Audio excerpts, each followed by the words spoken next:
created the genre. He's the icon, he's the Hall of Famer, and he's the standard. The first time, it just looked like you grabbed and you just went, ah! What it needs to be is, ah! And then he clobbers him. George is a great storyteller. He's a great craftsman. He's a sensational stylist. And of course, if you're going to make a zombie movie, he's the guy you want to have make it. There's something self-reflective in what George has to say and what he says about society in his zombie movies. So there's the gore, there's the fun, there's some jokes. Be a sport. Give us a bite. There's some scares.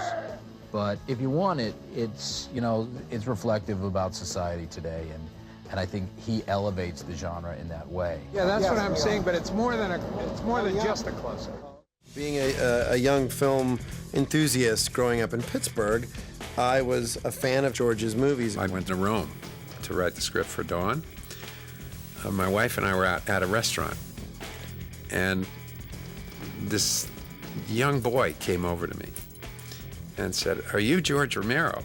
In English, he says this. And I said, "Yeah." And he says, my name's Greg Nicotero, and I live in Pittsburgh, and my family. So I met Greg and his family in a restaurant in Rome. It was full circle for my career to be able to start in 1984 on a George Romero zombie movie, and 20 years later get to the point where I've come full circle and I've been able to work on another film with George in a different capacity. It really meant a lot to me, and I know it meant a lot to George as well.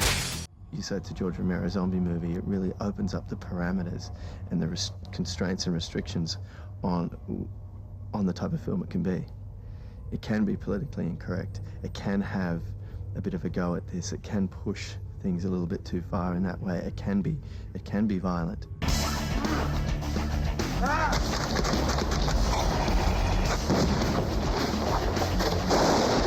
There's some moments when you go, you just wouldn't get away with that in any other movie than a George Romero zombie movie. I mean, seriously, you would not get away with it.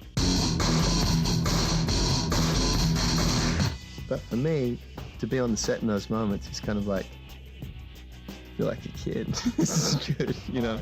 This is good fun. Once again, Simon, stand by. 3362. Action, Simon.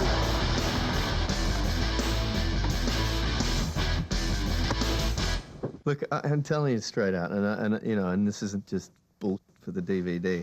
I've had so much fun on this movie. I want him captured or killed, and I want my $2 million piece of equipment returned.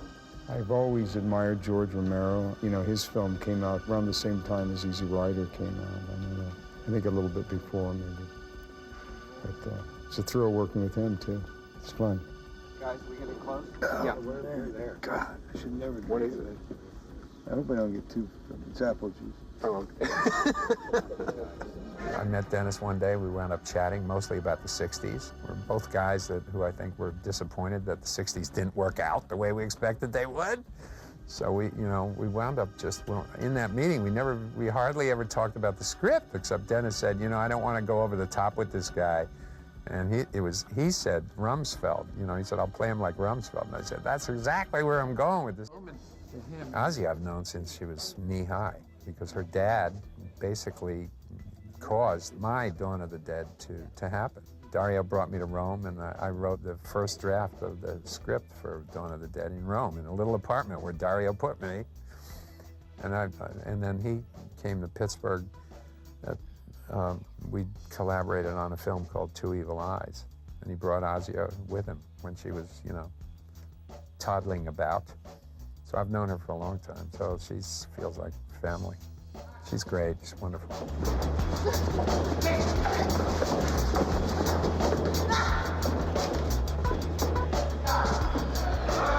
I grew up in horror film sets, and there's a certain smell to fake blood and to this kind of makeup and the glue that they used. That, for me, it reminds me of my childhood, and I feel secure. I feel secure around zombies.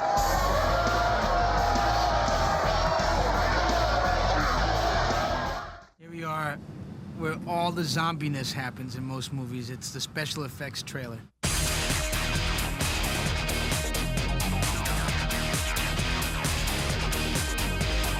This is some of the zombie body parts. Like, look at this. Some of the zombie heads. You getting paid well? Not really. Look how they do the bone, man. Look how realistic that is. What do you call it? You don't call it a dummy, do you? That's a severed leg prop. See, severed leg prop. That's how much he loves it. And the burn. Look at the burn. The detail to the burning of flesh.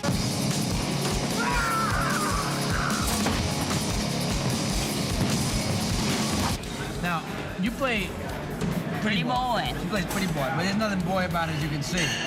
Right, Tony? That's right. That's Tony Munch. Like the painting that was Monk, like that. He plays Anchor. Given the two faces that you give in the movie. So this is the happy Pretty Boy. And the... She's on. She's on. That's business. This is the original poster, the thing that made George Romero a legend, Night of the Living Dead. Ooh, he had naked ladies back then. We don't have any naked ladies in this flick. Disappointing, man. People are gonna be complaining about that.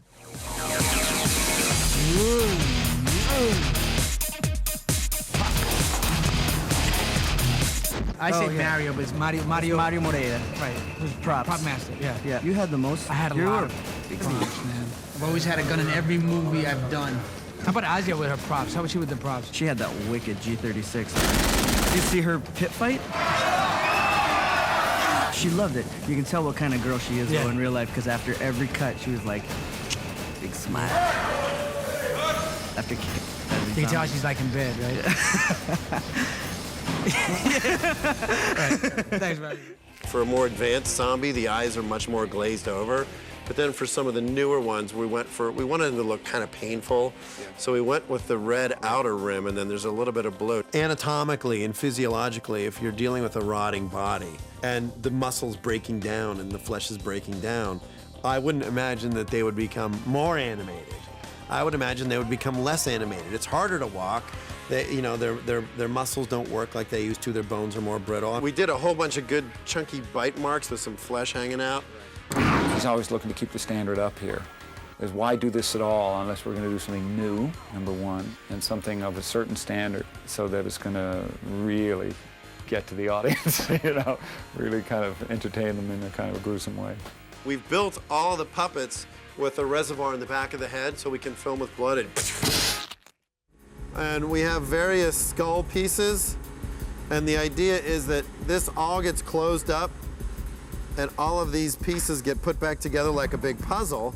And what we have inside is an air mortar that will fill this whole area with blood. So it'll all be closed up. We'll step back here, and then we'll load the air mortar.